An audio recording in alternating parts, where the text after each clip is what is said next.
এই হোসেন, জি। তুমি নাকি ডিম দিয়ে পিঠা বানাতে পারো মাত্র 10 সেকেন্ডে? আর ডিম পিঠা তো ভাই 10 সেকেন্ড হয় না, ডিম পিঠা 20 সেকেন্ড বা 25 সেকেন্ড 10 সেকেন্ডে বানাতে পারবা? হ্যাঁ, পারবো। আর ঠিক আছে, আমাকে বানাই দাও তো দ্রুত। হ্যাঁ দি। দেখি বানাও।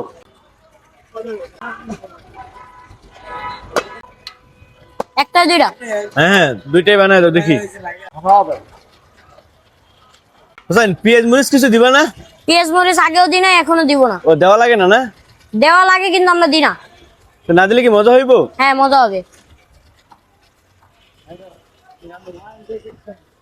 হোসেন, তোমার এই পিঠা বানানোর অভিজ্ঞতা কত বছর ধরে? 4 বছর। 4 বছর। এখন বয়স কত তোমার? এখন 14। 14 বছর বয়স। হ্যাঁ।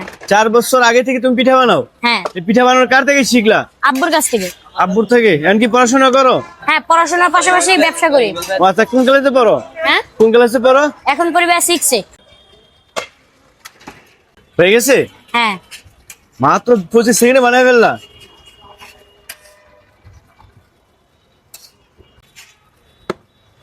আসছেন, খায় মরেন, না খায় মরলে কবরে গেলে গ্যাস্ট্রিক হইব। এই যে এটা 25 তোমার সেকেন্ড স্পেশালি ডিম পিঠা? হ্যাঁ।